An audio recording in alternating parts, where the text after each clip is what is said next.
now, our feature presentation. This is Focus Testing, a podcast where I and a guest talk about films, the cinema, if you will.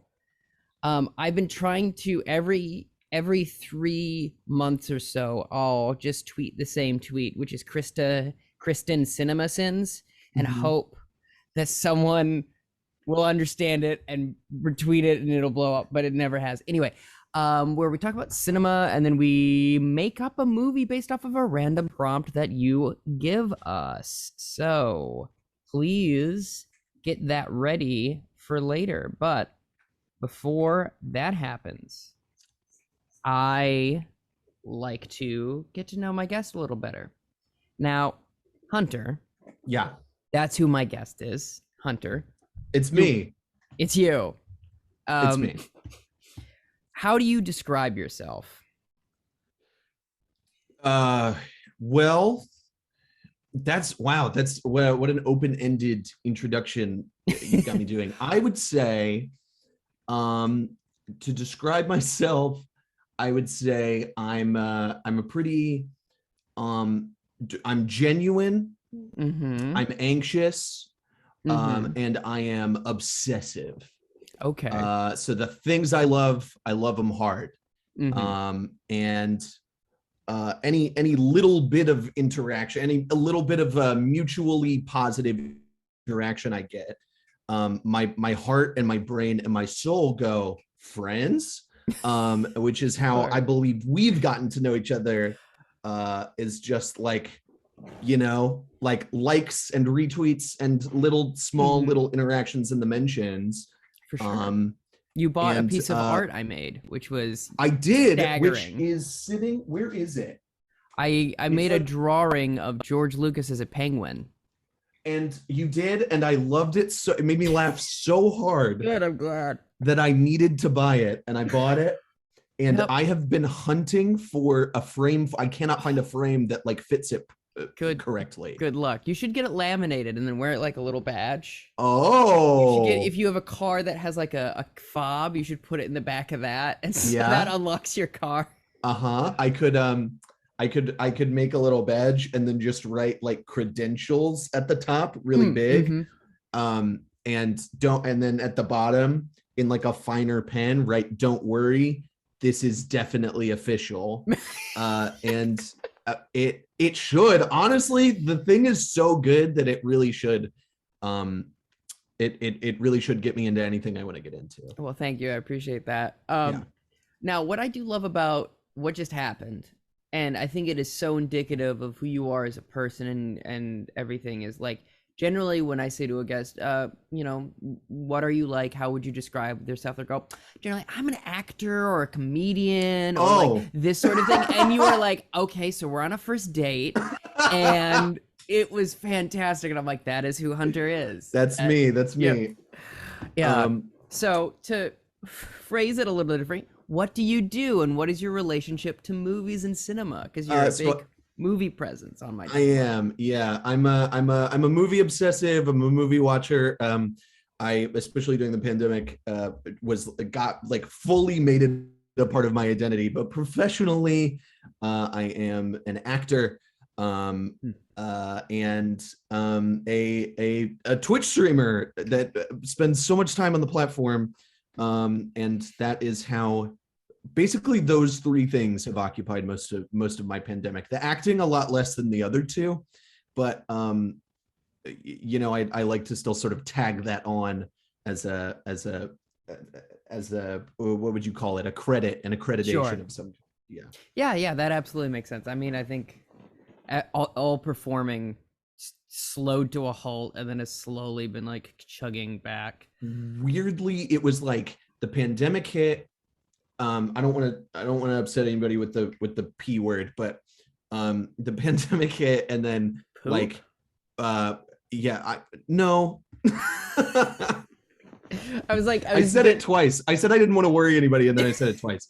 Poop is a good word, and poop should be great used word more often. Here's the thing about poop, the word, not the concept. No, it is onomatopoetic, and that is unfortunate. it's onomatopoeic. It is a palindrome, and it uses only 2 letters and 2 specific letters, 2 unique letters, and 4 letters total to really tell you all you need to know about. It's a perfect word. It's a perfect word. We talked about poop for almost a full minute. Hell yeah. But during the pandemic, during the pandemic, I like got my first professional on like film gig, and then like got a couple commercials, and then my friend called me out to LA to do his short film. And so I've gotten more on-screen work since the pandemic than like anything else. So I don't know, like who, and I really thought for a moment it was like, oh, this is it, baby, but that's showbiz. You get like 4 things. One of them is your friends, and then it just, the well sort of dries up for a minute. Yeah, well, and then it'll come back, and then it'll go down, and it's like, it's constantly on a seismograph. I'll tweet at somebody big and important. I'll tweet at Kathleen Kennedy. I'll weaponize my what small following I have. I'm sorry, and I'll say put me in an X-wing, and then they'll do it, and then I'll be content. And I know people say that forever and ever and ever, but I'm gonna weaponize your following too. Put Hunter in an X-wing. Idea. # put Hunter in an X-wing. Number 1. Put Hunter in an X-wing. Yeah. Number 2, the idea that number 1, you would be able to reach whoever is running Kathleen Kennedy's account at all. Yeah. Because there's got to be just a deluge of ats every day. And and the worst ones. But that's my competitive edge, Tristan. Okay. Is that I'm nice. Okay. But then the second thing, the idea that her assistant would be like, hey, this guy looks like he'd look good in a helmet. Do you want to, how many followers does he have? Well, there are like 3 other people tweeting us about this guy. So like maybe I don't know. Yeah, it sounds like a good go to me. Yeah. He looks nice. He looks nice. He seems nice. He's the only one not calling for my head. So yeah, he seems to be a positive force. Pun not intended, but was there. Yeah. Oh, I see. We stumble into, as we said before the recording, the good stuff, baby. That good content. What's your favorite movie? Goodness, this is a question I have grappled with my entire life, and I think it comes down to probably. Can I name 4? I was gonna say, what are your letterbox for? Letterbox D. So my letterbox. Did you say letterboxed or letterbox D? I say letterboxed. I say letterbox D, and I don't know why. It's okay. I think they've never come out and said, let's set the record straight. Sure. And so it's on them. Yeah. Yeah. And I will say, they've got to do that soon, or it's gonna become a GIF situation, or a NFT situation. Yes, where like you need, because the creator of the GIF came out way too late and was like, it's GIF, you guys, and everybody. I'm in the camp where I'm like, I don't care anymore. You don't get to decide it. Yeah. Once you give it to us for this long, authorial intent out the window. So your top 4, your letterbox. So I think like what I would say for my letterboxed 4, and this is me trying to be like a little of each. I would say Singing in the Rain is the one I usually go to most often. And then Raiders of the Lost Ark, because I'm a Spielberg junkie. I would say Inside Llewyn Davis, because that was the movie that kind of brought me back into like, oh, I'm like a film nerd now. And then just this last year, I watched Chungking Express for the first time, Wong Kar-wai's Chungking Express, and it lit me aflame. It's weird that a Star Wars movie is not in there, but like those are the 4 that I'm like, if you want to know my taste in movies, weird genre stuff, lots of color. I either like lots of color, or I want your palette to be like 3 colors. And then and just like, yeah, I don't know what that says about my taste. Yeah, no, I think that seems congruent with your personality for sure. Mm-hmm. And I think I've only seen Singing in the Rain one time, Mm-hmm. and people bring that one up a lot, and I'm like, it must be good. It's Is it Carrie weirdly, Fisher's mom in that? yeah, Debbie Reynolds is in it, and she's phenomenal. It's like a perfect trifecta of leads where you have Gene Kelly, Donald O'Connor, which you seem to me like you'd be a Donald O'Connor boy. I'm more of a Danny Kaye. Okay. See, Yeah. I am like a new I am a newcomer to the Danny Kaye filmography. Oh, he's but very fun. I love Danny Kaye. Court Jester. A+. Is lovely. Is he in Hans Christian Andersen? Do you He know? is the titular Hans Christian Andersen. Yeah. Great movie. And yeah, I don't know. That movie, I think I like comedy movies a lot. I'm a big comedy nerd. But to this day, it's like for my money, the funniest movie ever made. And it's outrageous how funny that movie is. I'll have to check it out because again, like I saw it once. I can't remember precisely what happens in it. I know some of the numbers. Two side things that made me think of. One time I couldn't remember the name of Paul Simon. And I said, you know, Carrie Fisher's ex-husband. Oh, and people that's were like, kind of a deep pull for Paul's. Yeah, like, you mean Paul Simon, famous person, Paul Simon? And I was like, yeah, her ex. The second thing is, if you want a movie, I don't know if you've seen it, but that is very, very funny that people might not expect to be very, very funny, is Hidden Fortress. Is the funniest film. The Kurosawa movie. Yeah. The movie's excellent. Yeah, it's so funny. And I wasn't expecting it to be funny, and I watched it like 2 years ago, and I was like, this is funnier than any comedy that's come out in the last 10 years. Yeah. Well, and also like I mean, this is sort of like the movie talk, but like, the comedy is, I'm curious as to how you feel about this as a comedian, but like the traditional comedy is kind of dead. Like we don't really get those mid-budget comedies as much anymore. I think the last thing I saw like that was like The Lovebirds, the Kumail Nanjiani. Oh, sure. Yeah. It was that Issa Rae movie. You nailed it. And so like, those movies don't really get made anymore. And so I feel like there was that weird sort of hump where like a comedy used to be something else. And then I think when we were growing up, it was like, here's the new studio comedy. There's no genre. It's a studio comedy, which kind of comes up in the 90s. And then like, and now it's like, you either have like the Judd Apatow sort of semi self-serious stuff, or I don't know, it's like indie. Yeah.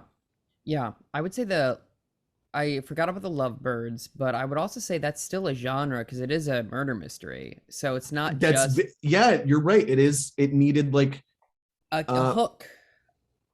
Yeah. It needs like some sort of spice to it, and I don't understand why. Game Night is a really funny comedy. Oh, Game Night's great. But Game it's Night's also so good. It's also almost it's almost kind of a genre. Like there's like, it's almost a thriller. It's a crime thriller. Yeah. But, absolutely. Yeah, I hear what you're saying, and I think a lot of it, what comes down to it is, number one, once they realize they could make $1 billion with Marvel, everyone wants to make $1 billion every movie, which is not sustainable. No. And also, I think we're getting into this, not to get too deep in the weeds here, but there's this idea of post-comedy. Have you heard this term? I have not heard the term post-comedy. Okay. No. Similar to like postmodernism and this sort of thing. Post-comedy is like, a great example would be, the two emblematic ones are Nanette and also Inside, because they are both comedy, but also not comedy because they talk about serious things.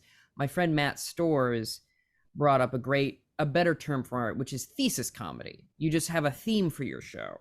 Yeah. Which is... Yeah, that's where everything's pointing now. Yeah. I mean, like, yeah, right. Nanette and Inside, absolutely. Yeah. And And so I feel like with those with like stand up has kind of gone that way, and then with comedy films, I feel like it's hard to get butts in seats when it's just a comedy, when you can go to TikTok and YouTube and you're competing with all these things. So people are like, okay, well, what's the hook that will get asses in seats, rather than like, well, the hook should be that it's incredibly funny. Yeah. You know, even like I saw Office Party a few years ago. Mm-hmm. Surprisingly very, very funny, but the premise was very simple of like, you're planning an office party and it goes as badly as you could imagine. Mm-hmm. And I was like, you know what? I kind of missed this. I Yeah. really did. Like weird, low concept comedy. I mean, like, I don't know when I became a comedy fan, but like when I think of like comedy movies, there's that era of like the mid-aughts sort of, that's like Forgetting Sarah Marshall, a movie that I think is a masterpiece, and I Love You Man. Like that kind of section is like my sweet spot, and I wish that stuff even existed anymore, because I feel like that stuff super does not. Yeah, and you'd think it'd be easy for Netflix to just pump a bunch of those out, because the cost's like $1 million maybe. Yeah, it's like, nothing. Yeah, it just whatever. Yeah, you'd think. I'm glad to see that rom-coms are slowly coming back, though. They are here for it. I am. Yeah. What was it on Netflix? Speaking of Netflix, the setup is great. If people haven't seen the setup. The setup is excellent. Yeah. What is it? Always Be My Maybe? Is that the one? Yeah. That one's That's really another good one. Yeah. Yeah. So like when they do it, it's good, but it's just like there's this weird hesitancy, because again, those aren't going to make $1 billion. They're going to do well on streaming services, or, you know, make a couple 100,000 at, you know, whatever. Anyhow, this is like all very like, yeah, this is all like, yeah, people are coming for like an improv comedy show about movies, and we're like digging in deep, baby. This is inside baseball Llewyn Davis. That is what I've decided to call it. There we go. That's good. We found That's what the episode's called. I like that. Yep. So when did you? I like doing a bit of an interview, because it's number one, it stretches. No, I love this. What was the last movie you saw? What was the last movie I saw? Yeah. I sat down and I watched Nightmare Alley, the new Guillermo del Toro. Mm-hmm. I really loved it. I'm a big Guillermo del Toro sap. But I know he's not everybody's cup of tea, but like just I think he's wonderful. Just a real, I was complaining about how like comedy all has to be like genre specific now, but like he's like such a genre junkie, and that movie is just like really I love movies that like really don't worry too much, and they just kind of do what they need to do in the time they need to do them. And I think Raiders of the Lost Ark is that way. Some people think Raiders is like not quick enough for them. It's really? A 2-hour movie, and that's not what people like anymore apparently. But like I think nothing could be better paced. Like that, it does exactly what it needs to in its time. Anyways, Nightmare Alley, a very long movie, but I don't know, a movie that I don't know where it's going to end up on my 2021 list, but I like it a lot. Sure. I hear you. I'm a fan of a crisp 90-minute film. That is my sweet spot. I didn't realize, I guess Raiders is a bit long. I don't, it doesn't feel like that to me, because it's so like and the editing is so good. Mm-hmm. So I've never heard anyone complain that it's too long, except for me. I think this is like a new thing that people are, Twitter bad takes, and there's there's like a population of people, and it's gonna sound like a straw man, but like they show up on my feed, so they must be showing up on other people's feeds, that are like, that stuff's overrated, Spielberg's overrated, and I truly don't understand stuff like that. I think just the new thing is like, hey, let's condense it.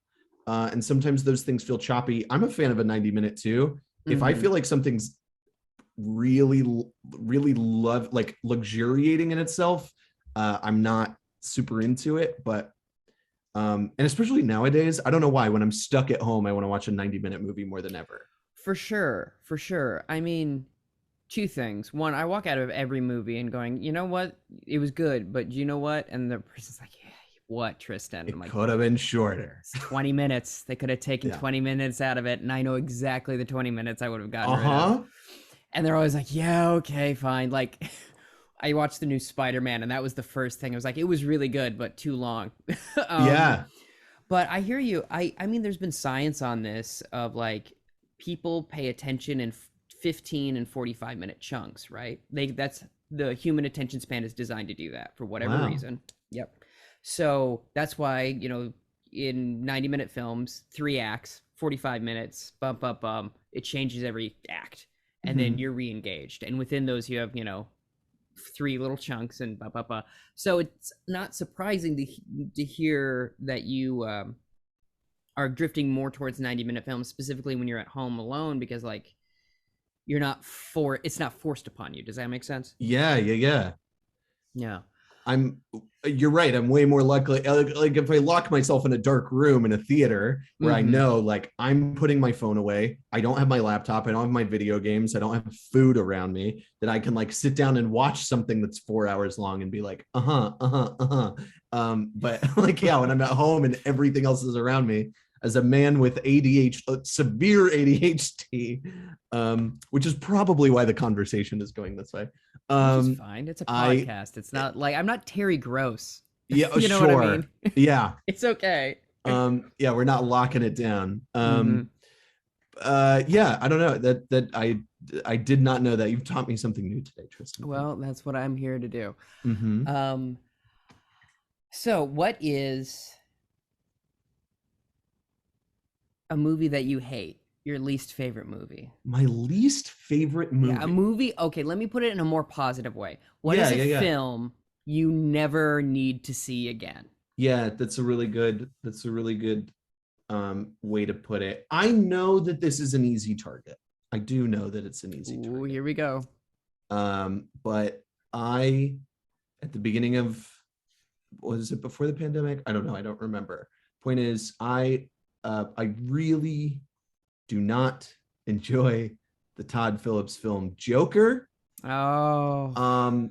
And here's why that's my answer, because it is indicative of a thing in movies to me that is like this sort of self-serious, like, stuff can't be for, this stuff's for babies and I don't want it to be for babies, you know. Sure.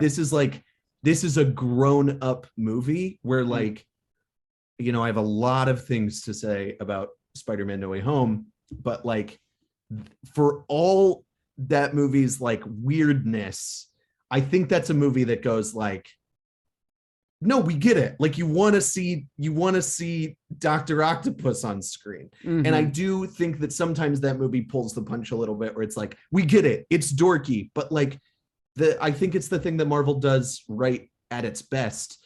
It is like, give me the colors, just tell me that or even better, like Star Wars at its best. I keep going back to Star Wars because that's where my brain is all the time. But Star Wars at its best just tells you that something is a thing, and you go like, yeah, okay, I buy that. So you say dumb shit like, you know, moisture farming, or like, my favorite section of that, of not this week's episode, but the last week's episode of Boba Fett, is when they're building the Naboo starfighter, and there's like all that tech chat that makes no sense to me, but I'm sitting there looking at it, salivating, because I'm like, yeah, just say dumb shit to me and, like, own it.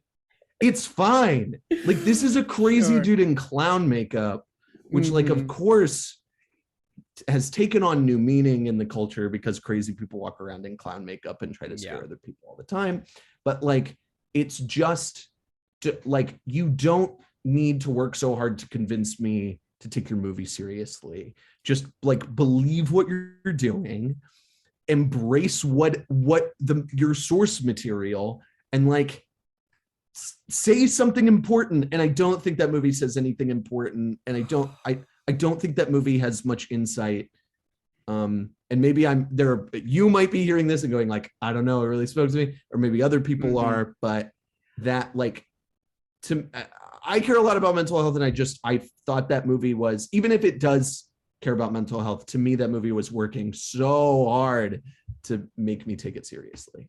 I can agree with your point that it is a very like, even like when Mark Maron was doing the press for it, he goes, no, this is a movie for adults. I got to be with Robert De Niro. He was there. Yeah, Joaquin Phoenix. Yeah, he's Anyway, so I get you there. You're not wrong. Two things. One, it does have one of the funniest moments in a film that's not a comedy that I think about it like every other week. Oh my God, tell me. When he's at the children's hospital and the gun falls out. I think about that all the time. And he's like, isn't he like literally kicking it down the hallway? Like he kicks it out of his boot and then he almost literally goes like that. It's so funny.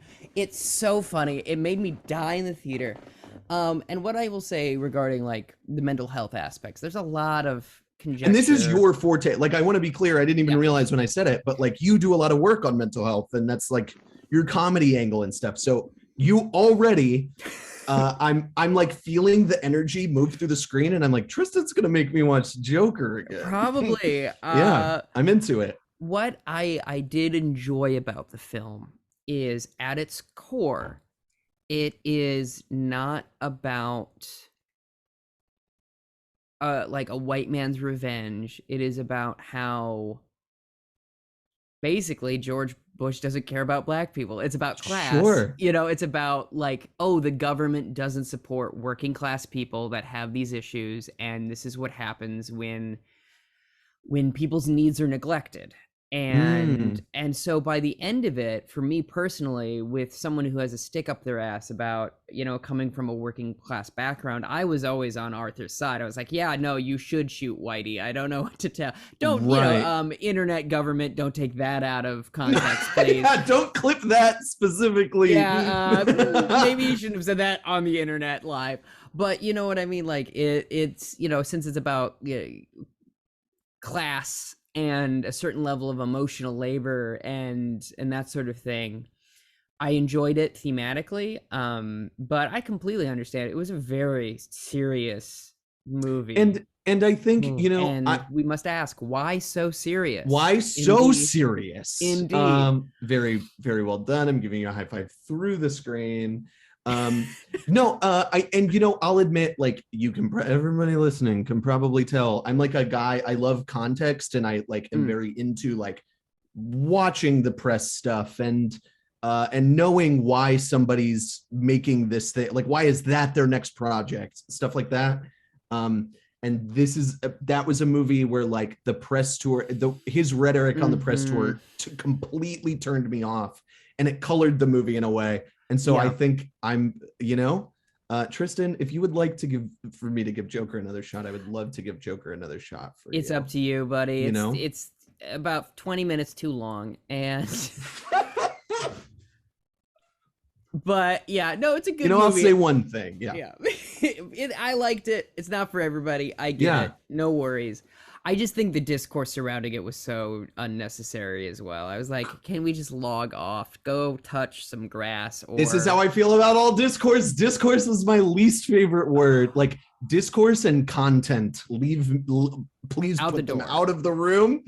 I never want to hear either of those two words again. Yeah, oh my God. It was just awful. And I was like, and here's my hot take. You want to hear my really hot? I live for hot takes. Okay, this is roast me. I'm not gonna roast you. Okay. But my hot take is this: Joker is a better film about mental health than Midsommar. And they were both came out the same year, and they were pitted against each other because one was very like girl boss, and one was very, we don't like white men right now in this climate, which I understand. I think if Joker were to come out now, the response would be completely different because we're not in Trump's America anymore. However, Midsommar opens with a fucking what is her Danny? Is that her character? Danny. Her Yeah. sister has bipolar disorder and kills her family. Mm-hmm. That's the opening. And then by the end of it, Danny is also a murderer. So like, who also is kind of going through some sort of psychosis as well. And I'm like, it's this worse actually. I think the word, I love Ari Aster's 2 films, and I do love Midsommar. It's a great movie. It's a great movie. And I actually think, if we're talking about discourse, and I'm not the first person to say this is not an original thought, but I was always sort of like, why is everybody doing this Yas Queen thing? Like, I don't think that's what this movie is about. I don't think it is. Like, her smile at the end is not empowering to me. It is genuinely horrifying that somebody could believe that any of this is okay. Yeah. And I like, and you know, the language of horror is not one I speak innately, but like that, to me, that movie is like about indoctrination. It is about how pain makes us susceptible to like certain levels of suggestion. And it's, I think that is a movie about like mental and emotional abuse on the two sides of the aisle, that like even people that tell you like, hey, we love you, we accept you, it's a more about folding you into the cloth of the thing, weaving you into the cloth of the thing, than it is really about making, because she's, by the end of that, like, she's not going to be an individual anymore. No. She's part of this like weird collective emotional hive mind. Which is represented by the massive amount of flowers that she is literally engulfed with. Yeah, like, well, I mean, not subtle. No, it's a movie about the power of empathy. Yeah. It is. And empathy is a good thing, but I think the movie is literally saying like, empathy is not the end all be it. Like, just because somebody is like, yes, we love you, we understand you, does not mean that you have your best interest at heart. Oh, 100%. So yeah, no, I mean, like, I completely understand that take. I certainly personally like Midsommar more than Joker, but I totally understand what you mean. Yeah. I think I like them both about the same, in as much as I've both seen them once and been like, okay, I get it. All right. Yeah. Well, and like, you know, Hollywood is not great at, and as somebody who for a while was an aspiring screenwriter of some kind, Hollywood is not great at portraying mental illness in a way that embraces its nuances. So absolutely not. You know, there was that like trend in the 90s and 2000s where it was like, this guy has schizophrenia. Yeah, and he's also a math genius. And, check it out. And Russell Crowe. You remember him? He has and he has multiple personality disorder. This is a real thing, everybody. Yeah. And be scared of these people. You know, like that whole kind of thing is obviously exhausting. But so I understand that as well. If you want my recommendation for the best film surrounding the concept of mental health disorders, it is John Cassavetes' Woman Under the Influence. I have never seen it, but I'm such a, I don't want to use like a derogatory word, but I'm just an absolute horn dog. A horn dog for John Cassavetes. I love that man. God. Hot, very good at acting and making movies. So like, I don't know what else that's all I'm ever looking for from someone else. Also, so sweet with Gina. Yeah. Like, perfect. Just so you know, and everyone listening and watching knows, you can watch the whole damn Criterion version of Woman Under the Influence on YouTube for free. Let's go. Oh man, that's I'm loading that up this week. It's just up there. I made a video essay about it, and what's really great about it, and you use the word nuance, and it is a very nuanced, like, because it takes place in the 70s, no one knows how to treat this thing. And I made a video essay kind of going, that's really interesting. And also like the fact that he's a working class guy, they barely have any money to put her into an institution that might help her, you know? And every once in a while I'll get a comment of like, yeah, but her husband's shitty. And I'm like, yeah, yes, he is, but he also loves her, which is what subtlety is about. You know, right. It's how real, like, going to what you're thinking. It's not black and white. Anyway, so that's been movie talk. That's been the move. Media literacy, people. Yeah. Oh my God. Please. I found a free course online of media literacy and I keep reposting the link. I'm like, hey y'all, just so you know, you can Just maybe read this. You can enroll for a 6-week course for free. Everybody's allowed their take on any and everything, but maybe value an informed opinion. Makes my head explode. And like, I mean this with kindness in my heart, but a lot of people who are big fans of Star Wars, and I am as well. Yeah, like, we've had extensive discussions about. Seem to have no idea how like film and TV production works at all, which is understandable. You know, why would they? But then when they say stuff, I'm like, well, no, that's just not how. I don't want to have to explain this to you. That's not the reason they're making this. Yeah. And it just frustrates me so much. But I will say, you mentioned Book of Boba Fett earlier. What I've noticed, and from the jump, I was like, this is so COVID compliant. Everyone's in a freaking mask. They're all 6 feet, and they're you like, if you look for it, it's really interesting. It's so obvious. Yeah, it's really weird. Yeah, specifically with this last one, there was a shot, an insert shot, where one character puts her hand on someone's shoulder, and I was like, oh, they cut the shot here because that person was wearing a mask, and they needed a close on this actor's face. Weird. Where usually that would be a wide. Yeah. Wow. I didn't even think about it like that. Yeah. There's like a lot of, it's such a weird, I think it adds to the energy of the show, like that the shows felt a little stilted in ways. And I think it's really because the blocking has had to be like, you stand there, do not look at this person in the face when you talk to them, and nobody's gonna look at each other unless you're standing like so far away. The only people you will be close to is robots. Like that's it. Like literally that first episode, it's him on a throne, and then people 12 feet away, all of whom are in monster masks. Yeah. So I'm assuming they have an N69 or whatever they are, and then the animatronics is moving. So the next segment on the show is movie trivia questions. Okay. Are you ready? I'm ready, Tristan. Okay. So first movie trivia question. Hunter, what is movie? What is movie? Movie is oh man, this is good. You know what? To give like a colorful answer, I think movie is the marriage of all the great art forms. It is this is so sweaty and so just pretentious, but it's like the art of image and sound and music and empathy, and then you make those things move and you put them together and it makes magic. It happened all the way back when Walt Disney put synchronized sound to Steamboat Willie, and it keeps happening. And then I get to watch all people that I have formed parasocial relationships with do cool things on screen. And that's where we're at now. That is history a great has answer. led to this moment. That is a great answer. Unfortunately, incorrect.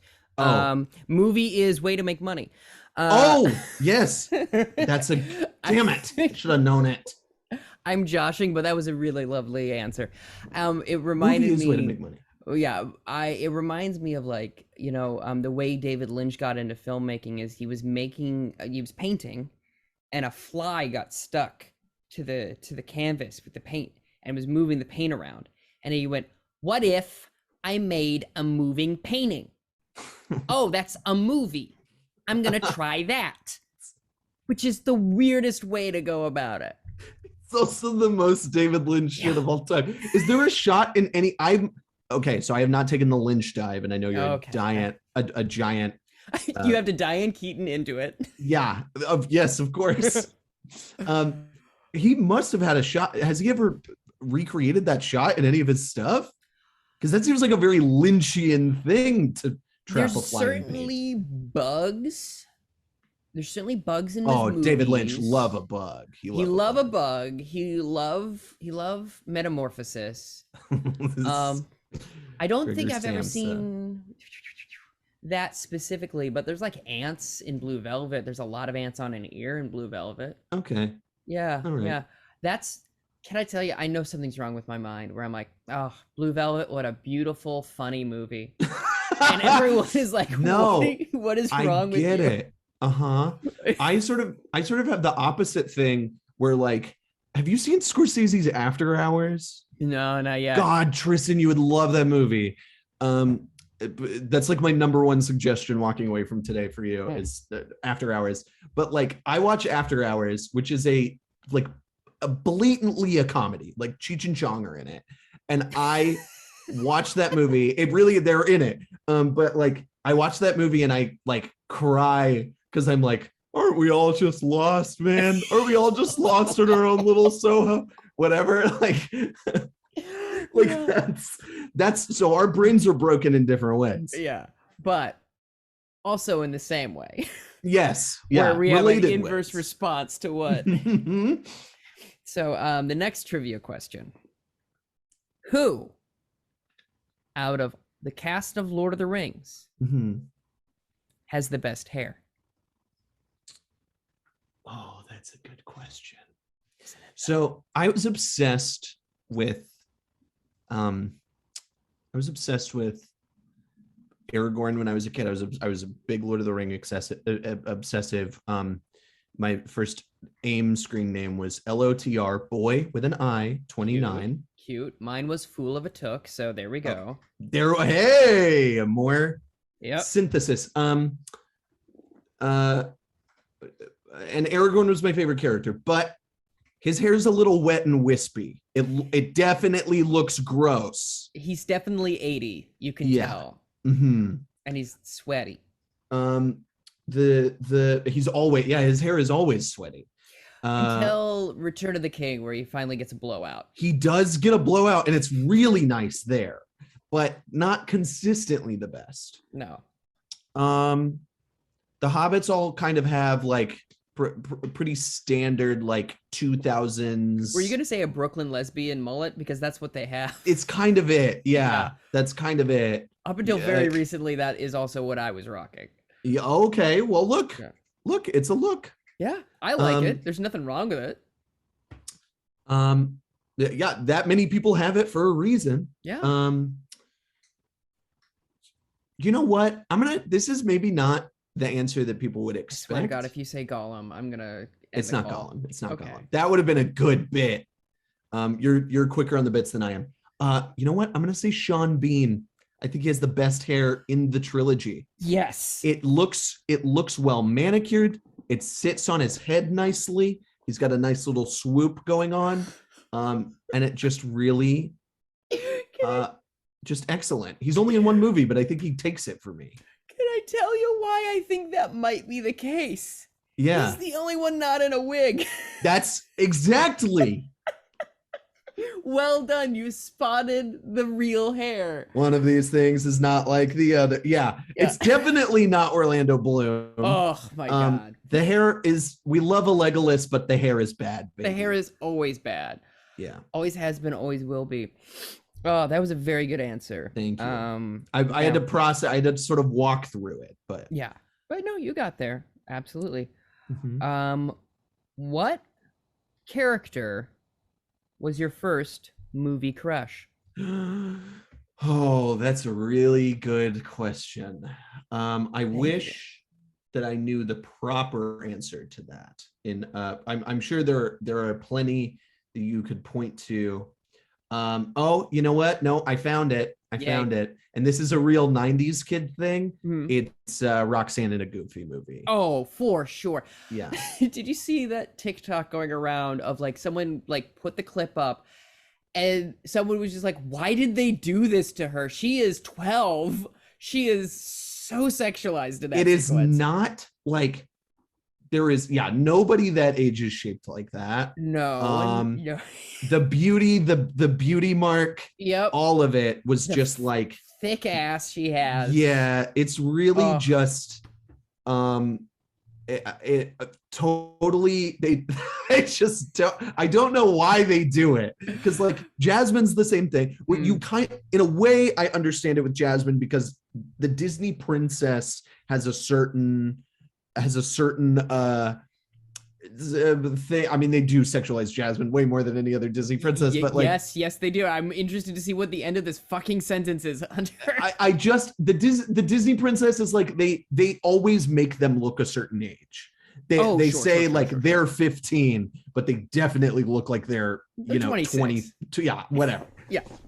So in a way, like the Jasmine thing is like, okay, well, I guess I understand where I don't understand where some of their thinking was, but I understand why she looks much older. She's 16 in the same way I'm 23. Yeah, of course. yeah.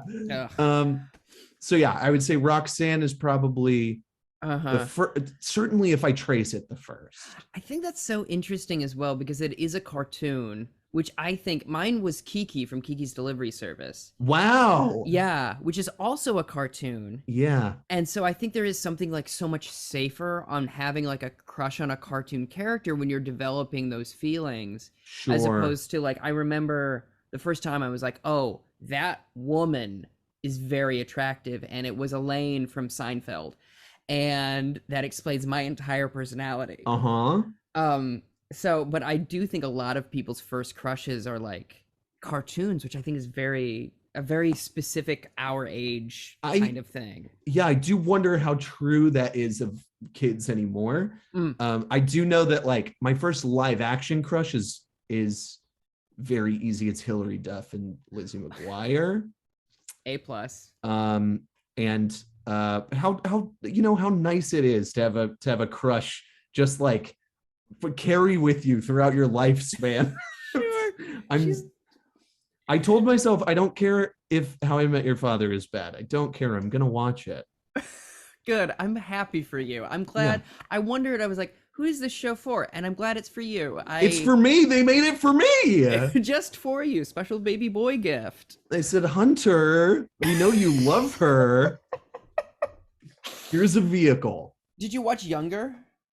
Love Younger. Younger's great. The couple episodes I saw, I was like, this is actually very good. Yeah, there was like that era of like ABC Family shows that I watched that I was like, if I tell anybody that I watch this, they will think I'm gay. Like, yeah, which of course is not an issue anymore, but when you're 12 or 13 or 14 in, and you don't know what's going on. 2007, and like people were just bullying you on the bus for listening to a High School Musical on your iPod Shuffle too loud.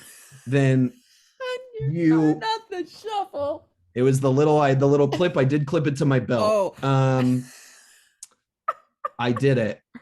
So I still have my iPad Nano over there. So I all the time.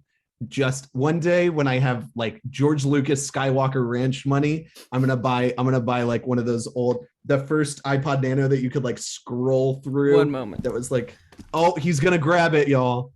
He's going to grab it. Where is it? Oh, I'm so excited. All right. I hope it's the color. I want. I have this. This one. And then I also have this one. Yes. You can get them for about, I think, around $50 on eBay. I don't even want to use it. I just want it as like a museum thing. Yeah, that's it's gonna nice sit. to have. It won't sit. And it will not sit in a beautiful glass case. It will sit in a box. And it'll just be nice to know that it's sitting in storage.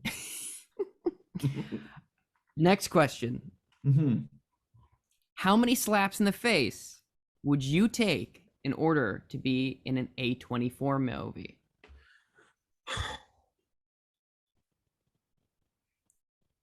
Again, we're looking for a number here. Yeah, we're looking for a number. I take how many? I'm gonna up the ante a little bit here. I'm gonna say, let's give you a clean 45 in the face. 45 in the face. 50 seems like it's pushing it, but I will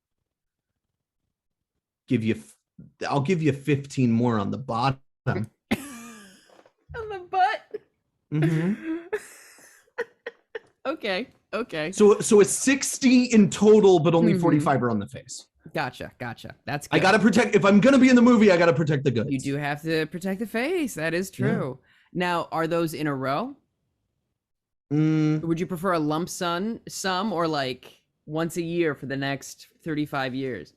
That's a good question. Are the slaps? This is Tristan. This is where I thrive. Bullshit hypotheticals. What the bullshit hypotheticals is the name of my indie punk band. Oh, that's cute. I like that. That's very fun. How hard are they slapping me? Is it like a full like you're gonna fucking get it, dude? You know how hard Carrie slapped Oscar in Last Jedi? Oh yeah, full on slap. That or harder. Okay, let's spread them out. I'll take them for the next 60 years of my life. That's okay. Okay. Why is Austin Powers so sexy? Confidence. Okay. Absolutely. It's confidence. Maybe I don't need to elaborate. Yeah. He owns it. He knows the teeth are bad. You know? Yeah, he does. He does. He knows the teeth are bad, and he has decided that they are an asset. We could all stand to learn that. He's decided that they are an asset. Very good phrasing. Yeah. What movie monster is your favorite? Oh, good question. Are we talking like classic Universal monsters? What or just movie, any movie monster? What movie monster is your favorite? I'll give you an example. Mine are orcs from Lord of the Rings. I love those little guys. They're very fun. They're great. Maybe this is just my demeanor and what I go to, but you said any movie monster, and the first character I thought of was Sully from Monsters Inc. Oh, that's very nice. He's big and cuddly, and I love characters that have like a real rude demeanor, but are actually big softies, whether they like to admit it or not. Now, this is sexual. Okay. What character do you want to go down on the most? Again, this is a character. Yeah, Envy Adams, Scott Pilgrim versus the World. Okay, that makes sense. Yeah. I don't know why I had that so fast, but it was there. I mean, I think it was formative for a lot of people. It's the pout. It's the pout and the eyes and the outfit and the demeanor. And it really is. Again, it's the Austin Powers effect, baby. She's staring down the barrel going, you want this, and you go,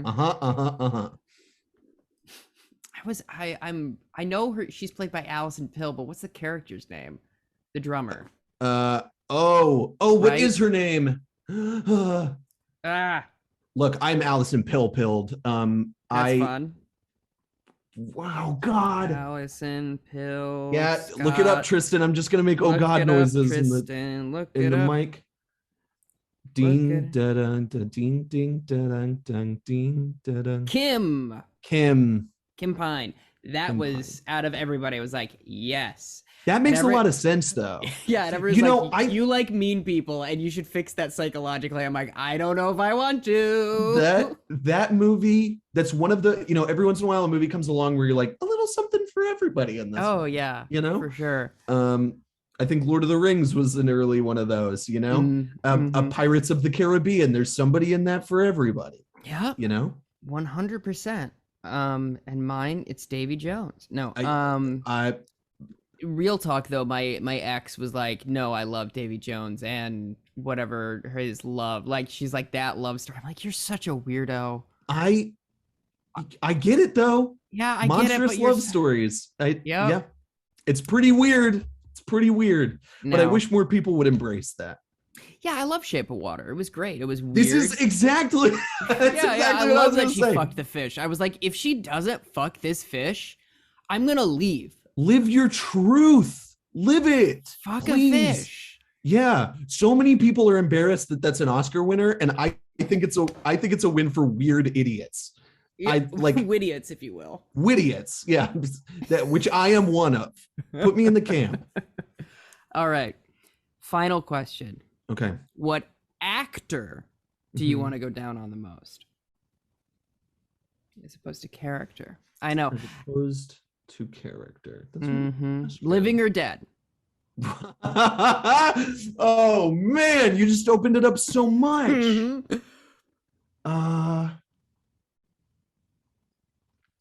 Let's I'm pondering this a little too much, maybe. I think hold on, hang tight. Tristan got to look something up earlier. I'm gonna double check something right now. I'm engaging with the chat for the first time after an hour. I love that. I'm asking for a prompt. Oh, that's great. Please see if they bite, and if they don't, we'll figure it out. Which Kay stopped by, and someone named Real Unique, and Gabriel the Hermit. Yes, Relly and Gabe are friends of mine. Hi guys, thanks for being here. Yeah, I should. I mean, you do have the distinct disadvantage, Hunter, of not seeing the chat. That's true. Well, I'm gonna pull it up right now. But hi everybody. Thanks for being here. Thanks for hearing me talk about this. I am gonna say. Ooh. First person that comes to mind is Elizabeth Olsen. Oh, okay. I think that's the only one I can pull. It's like a little bit of a deep cut. She just seems that, no, I don't want to elaborate on that because it might come off rude. She seems approachable. She seems approachable, and yeah, we'll leave it there. Yeah. I don't want to come off like a perv. Yeah, that's the thing. That is, trust me, as a horny comedian, like I am constantly like, what can I get away with saying? Because like this is why I have an alt Twitter, like a private account, because I'm like, because I'm like, I need Garza's Fwip to spit in my mouth. Yeah, and no one wants to hear that from me, and I'm like, I get it. But I get it. Look, I'm the same. I am of that ilk, not a comedian, but certainly of that distinction, I suppose. I was trying to think of a better word for it, but the thesaurus in my brain is kind of on the other side of the room. But I am constantly trying to toe the line of like what is acceptable. And I think most people around me, most people that follow me on Twitter are sort of at the point now where they're like, yeah, Hunter's gonna just kind of say his shit, but also I think I want to get hired still. Yeah, being a front-facing person is difficult sometimes. I almost, on Twitter today, there's a tweet in my drafts right now that calls Kylo Ren a horny king, and that's why he's so upset all the time. No, that is absolutely sexually correct. repressed boy. That is correct. An emotionally repressed boy, but like emotionally and the Last Jedi is like weird, the horniest blockbuster of the last 10 years easy, I think. For sure. I mean, it's almost like Ryan understood that Adam is very hot in a way that JJ could never fathom. He's hot and broken. Like you look at him and you're like, you are a broken man. Yeah. There is something so upsettingly broken about you. I have an added layer to this of like my mother follows me on Twitter, and I've asked her several times to stop following me on Twitter, and she refuses to. And I don't want to soft block my mom because that seems mean. She also has she has notifications on my tweets, so if they went away all of a sudden, she would notice. She would notice. So I can't, I had the tweet, I want Nebula to peg me with 3 frowny faces in my drafts for years, and I was like, what? I'm never gonna be able to express how horny I am for specifically aliens, because Yes. I have the same exact response to Ahsoka from Mandalorian, where I'm like, I need her to spit in my mouth. I need her to be in charge. There is something about a Twi'lek, I think. There's something about the head tails, the face makeup. Yeah. There's also always done up, you know. Guys like you and I are burdened with like weird taste and energy, and it just doesn't like where is all of this? I use this thing all the time, but it's like what do I do with my hands thing? It's like where do I put all of this that I have? I can't become my first crush was a cartoon character. What do you want me to do? Yeah, I can't. You did this to me.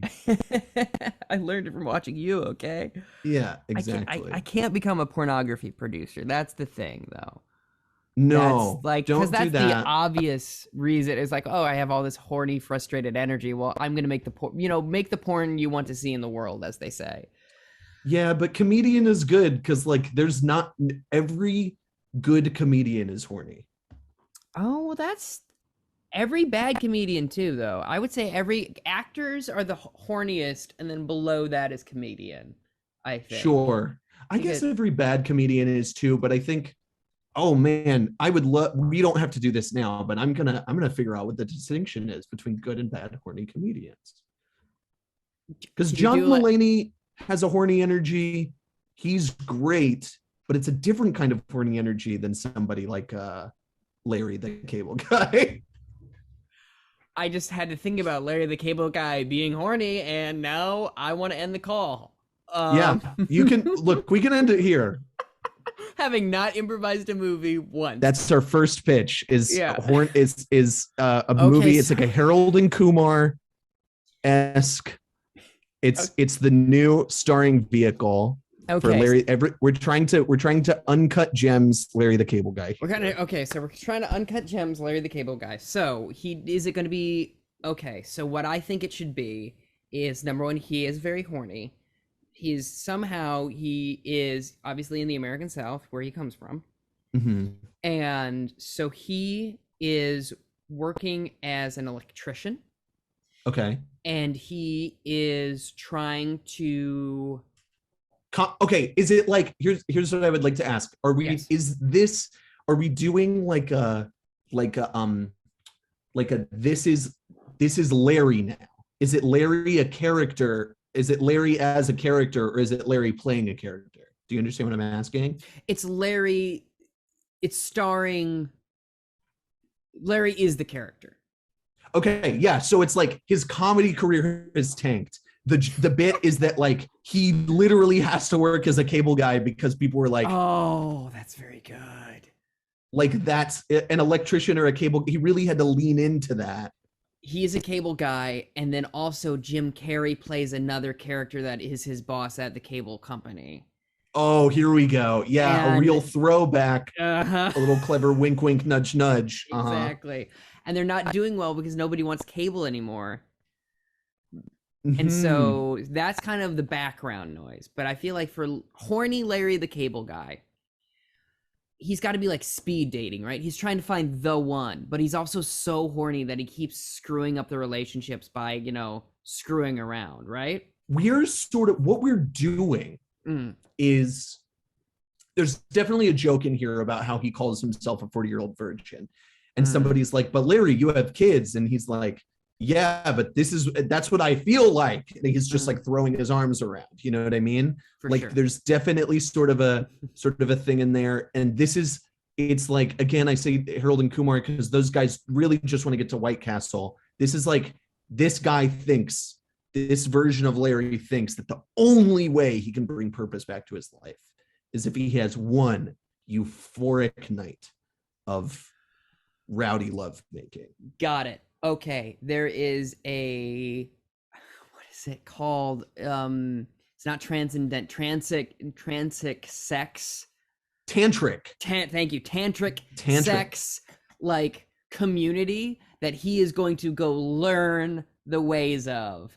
And he has to go on a road trip It's a road trip movie with It's him a and road trip. I love road trip movies. This is great. with him and Jim Carrey as cable people going to try learn tantric sex from Sting.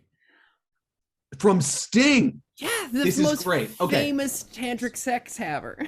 So here's where we go. That's true. Here's where we go. Here, look, we're in the meeting with the studio, Tristan. I'm going to look them dead in the eye and go, it's a little Dumb and Dumber. It's a little, well, like what's the, it's a little 40-year-old virgin. We're really going to, and it's a little Uncut Gems. It is these two star personas.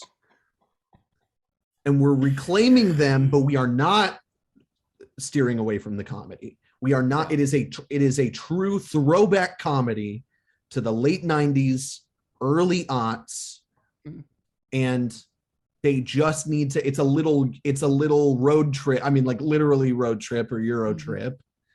It's a throwback to that. It's a little Planes, Trains, and Automobiles or Due Date. There's a lot of these kinds of movies. There's so many. Initially when you said Jim Carrey, I thought what you were going to say is that it's like I thought you were trying to make like, you know how like sometimes Christopher Lloyd shows up as Doc Brown, but they don't say he's Doc Brown. Sure, yeah. That's what I thought the Jim Carrey angle was, but I kind of love that like a Larry the Cable Guy, Jim Carrey two-hander. Yeah. Which is a sentence that has never been spoken in the English language. And it's just called Cable Guys, and it's like the Nice Guys poster. Cable Guys. Cable Guys. Fuck. And it's so, oh man. It's both a sequel and not. And then at some point at a gas station, they do have to cross paths with Russell Crowe and Ryan Gosling, the Nice Guys that are like working. No, I'm so sorry. The tantric sex ring is actually some sort of drug cartel, and those two are investigating the thing. And so it's kind of like a Rosencrantz and Guildenstern situation. Yeah. Well, and they have to make it's like two dudes freshly out of the 70s in 2022. Sure. And those guys are a little. Oh, they're from LA. There's like it's like a throwaway. Yeah, they're from the West Coast. Don't worry about them. West Coast weirdos. Yeah. That's good. For sure. Okay. So that I assume is going to be like the third act twist. So the first chunk is like establishing that Larry's life sucks, but he just has to bust a nut. He just has to get one off. Yeah. Yes. And so he and his horny friend Jimothy Carey go to where do you think the meeting should be held? The meeting is in the it has to be in like the mountains of Montana. It like has to be somewhere like serene. It has to be serene and sexy, you know? Okay, I like that. It's at, you know what? I'm really writing like we're together. We are really writing like all of my ideas right now. I feel bad because I'm sort of derailing something that you could make really austere, Tristan, but I'm really making it like one of those bad. Now this celebrity shows up. Like it's a real. Sure. I'm doing a real get him to the Greek right now.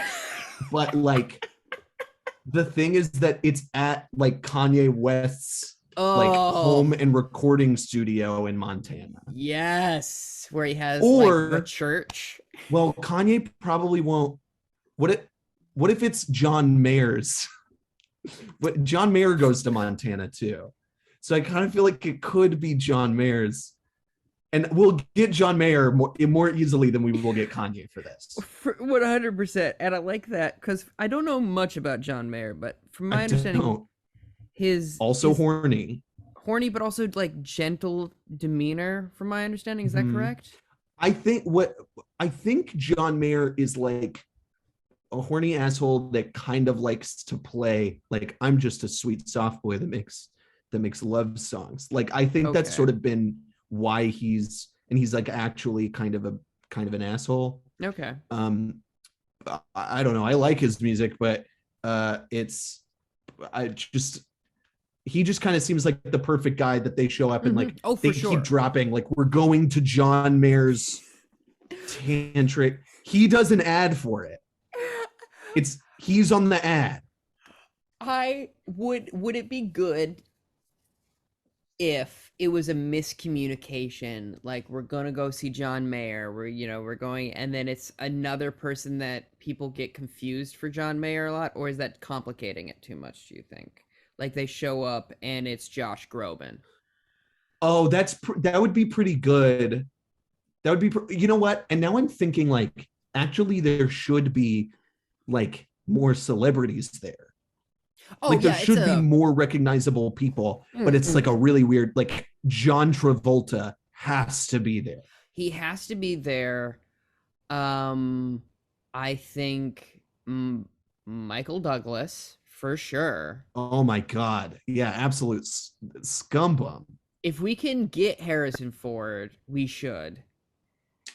Just because the idea of him like smoking a joint and then just turning to Callista and going, this is gonna be weird. Like we've never had any trouble, have we? Why did you bring me to this? This doesn't make any damn sense. P. Diddy has P. Diddy? Is he P. Diddy now? I can never track the names. I always called him Mr. Combs. Mr. Combs, Sean Combs, yeah, Combs. Yeah, of course. Esquire. I think that's correct. I think Laura Linney should be there. Laura Linney is a good pull. Oh my God. It's like, wait, what? And she's like, no, I'm very horny all the time. Yes. Like somebody really austere. There has to be a joke about how somebody really austere missed the meeting. Daniel Day-Lewis? Second time I've used the word austere. But it's like Olivia Colman. She's a bit of a fun gal. I would absolutely. Yeah. My mind drifts to like Daniel Day-Lewis or. Oh, that's good too. Yeah. And then at the end, no, because like I can't believe Daniel Day-Lewis isn't here. And then at the end of the movie, someone stands up and goes, "No, I'm Daniel Day-Lewis," and he pulls off some makeup. Oh. I've just been in character the whole time. Oh my God. Yeah, and it's like not even. If we can get Daniel Day, that would be incredible. But maybe John Mayer is Daniel Day-Lewis. Okay, so we're done. This is what happens. What happens. Okay. We found it. Stop Okay. the podcast.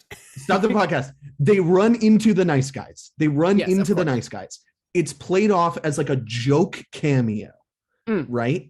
That they're investigating some kind of terrible drug ring that, and they do their little bit, they do their little Laurel and Hardy sort of thing. And they're like, whoa, that was weird. And then like we go to the tantric sex ring, and the third act, the like end of the second act transition into the third act. So we have like, this is a long movie. We got to get on the road in the first 10 minutes. We got to shave 20 minutes off of it for sure. Yes, absolutely. Take those bad 20 minutes out of the first act. So they're on the road for like the first half of the movie. At the midpoint, we're at the tantric sex ring. They take a couple. I want to call it a rally. A rally, tantric sex rally, celebrity tantric sex rally. And then like stuff starts to get uncovered. Larry ends up, he's just looking for the turlet, and then he stumbles into the office. Of course. The office, John Mayer's office. John Mayer's recording office. Studio. And then it turns out that it's not John Mayer. It is Daniel Day-Lewis.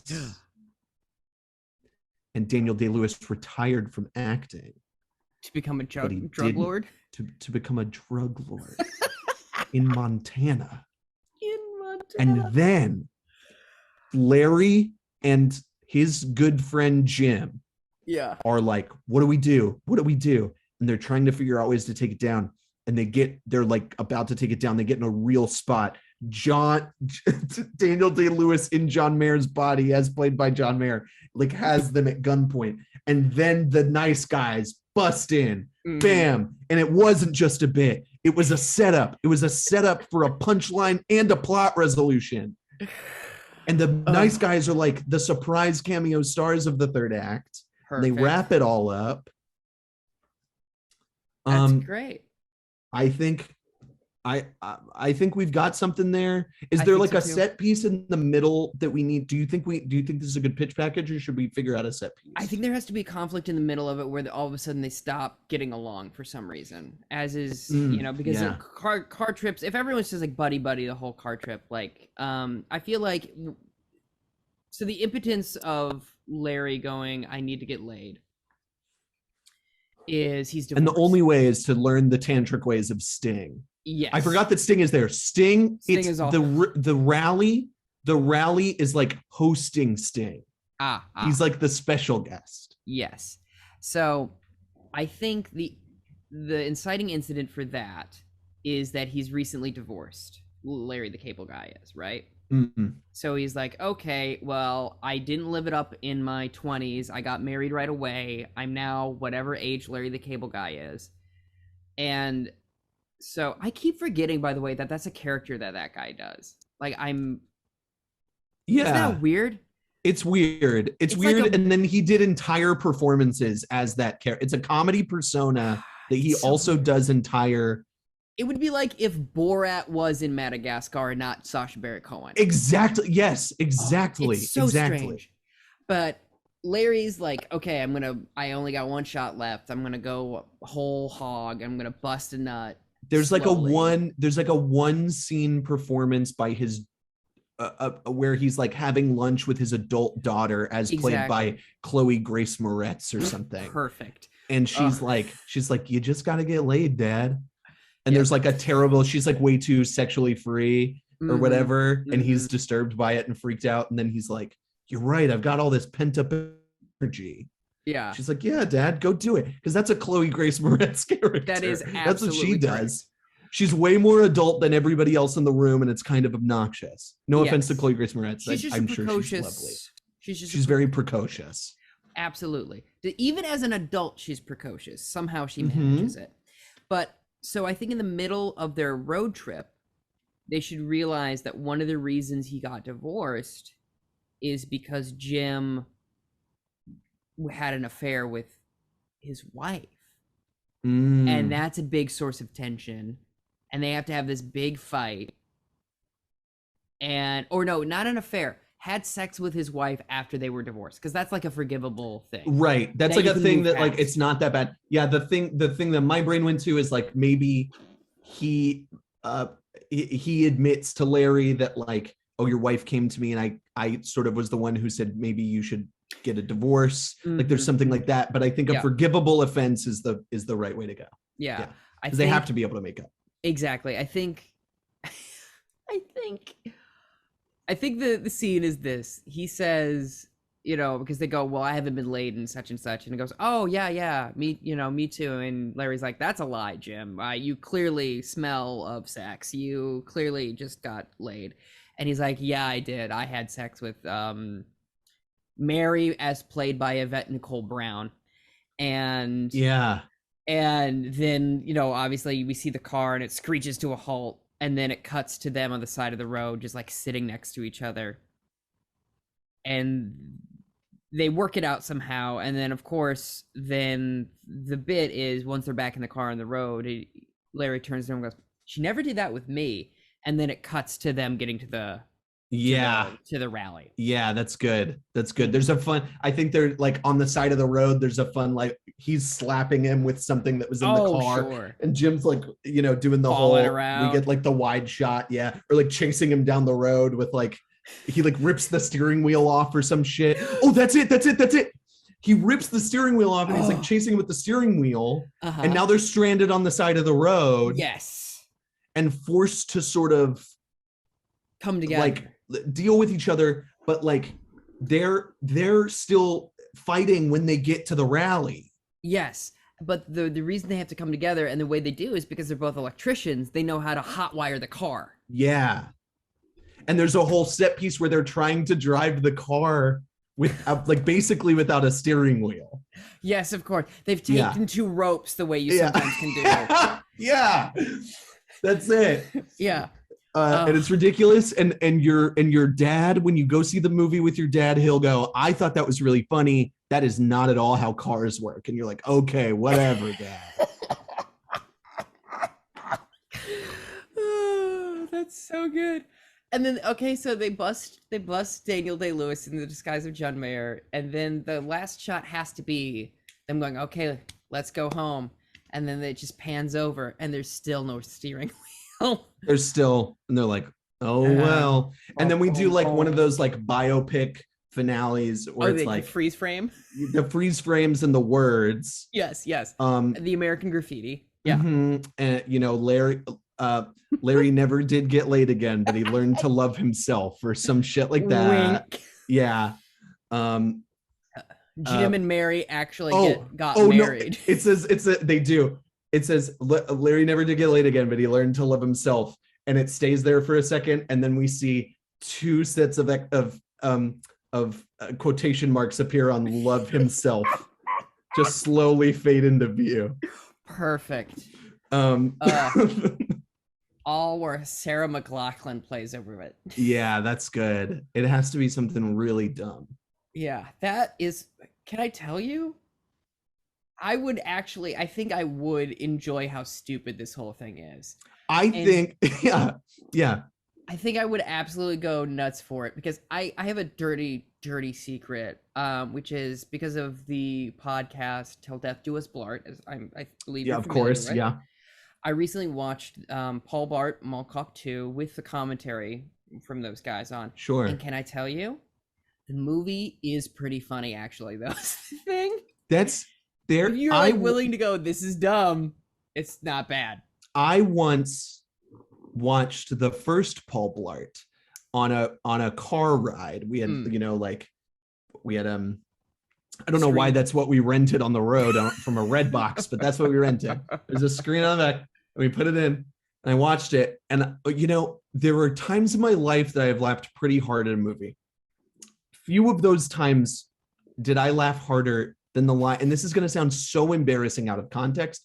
There is a line where he says, peanut butter fills the cracks of the heart with like, yes, he does. With like, he's so dejected. He's so earnest. Fills the cracks of the heart. It's so like, it is earnest. And I laughed so hard. And it's just shit like that where you're like, I think if you just go like, I don't know what this guy's doing. I don't know why he makes these movies. Yeah.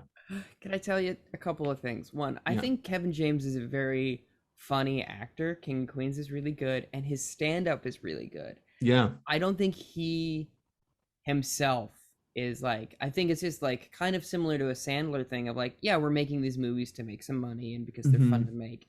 Which once you accept that, then, I have no qualms with them. But I did go see Paul Blart first in theaters. The first one? The first one. Okay. And the reason was my professional skateboarder, Mike Vallely, was in it. And I was like, I love Mike. You were a skate kid. Yeah, I was. Okay. So much. One time I got bullied by Ryan Sheckler, like very briefly. So fucking funny. Yeah. Of course you did. At the Louisville, Kentucky skate park. So there's this kid who's a pro now. He's not a kid. He's like 24 or whatever. His name's Alec Margeris. Okay. And he's from my hometown of Rochester, Minnesota. And I used to see him skating all the time, and everyone knew. It was like, no, that kid, like, because he was doing shit when he was like 13 that like no one else is trying. But one time I did beat him at skate, and I hold that in my heart. Yes, it's because I was like, watch me do a 360 boneless one, and he's like, how the fuck are you doing that? I'm like, yeah, the trick is I'm gonna do shit that you don't know how to do because it's dumb, and I have to go first. That's it. But that's how you win. That's how I win. This is how I win. This is how I win. Yeah. But yeah, I went to go see it because of Mike Vallely, and that is the only reason. And astounding. Honestly, had a decent time. My mom hated it, which is fine. But I was just astounded that there was a second one at all. Sometimes you just got to put it all to the side and say, like, I'm going to watch this for whatever it's worth. And You get some good viewing experience. Like those are the ones where I walk out and people are like, God, have you seen that movie? It's so bad. And I go, I don't know. I kind of loved it. I had fun, baby. Yeah. I don't know. Like, I don't know what else you expect. Yeah, what else were you expecting from Paul Blart Mall Cop? That's the thing of like, what? We also grew up in the generation when Sandler was king of doing funny like he would show up in a movie and he'd just be like, and that was like the bit. Can I tell you? One of the ways my main way of dealing with hecklers when I'm doing stand-up is like, oh, here's a quick impression. This is Adam Sandler telling you to shut the hell up. And I go, shush, shush, shush, shush, shush, don't talk right now. Oh, the Sandman, he's talking. Shush, shush, shush, shush, shush. Pretty good. Yeah, thank you.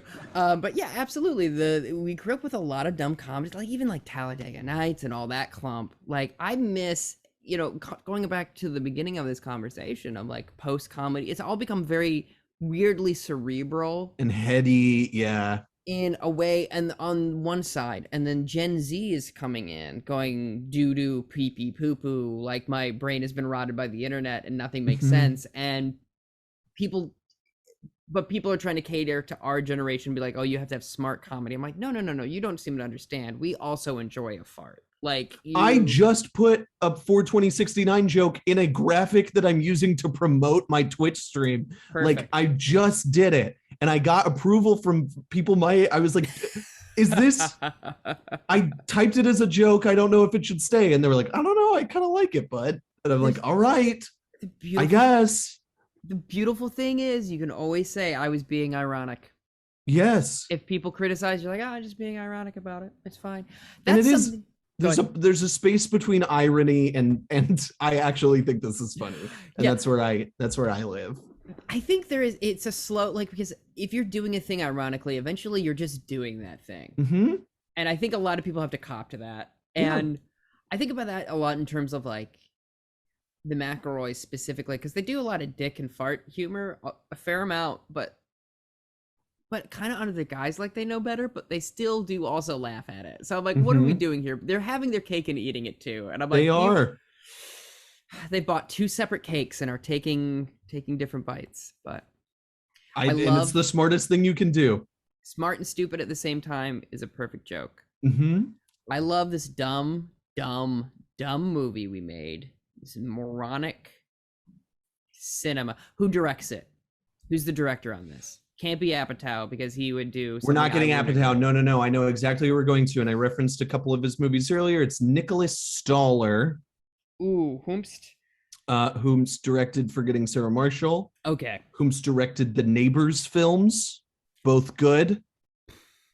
I've heard that. Yeah, and Neighbors is Seth Rogen. Yes, with Rose Byrne, Zac Efron. Yes. Yeah. Perfect. Good movies. I think that dude knows how to. What we would do is we would show up, be like, Nick, we've got a killer idea for a movie. Yeah. It's really dumb. And he'd be like, I know how to make that actually funny. For sure. Ugh. I think it's Nick Stoller. Yeah. Perfect. Going back to your like peanut butter heals the cracks of the heart. I will sometimes out loud. I live alone, and I'll just say this, and I'll just go chicken chow lane, and it does make me laugh, and so I fully understand. But Tristan, let me ask this. Sure. If I can sort of introduce a new layer to this game that we're playing. We are both sort of actors. We both work in the industry. Where would you put us in this film? It's in our contract. It's in our contract. Hey, we pitched it. We want to be in it. We need like a scene, and we don't have to be together. You can cast me in a separate capacity if you're casting you. We don't need to be like a duo, but like, give me like 5. I get 5 good lines in this movie. I think. I feel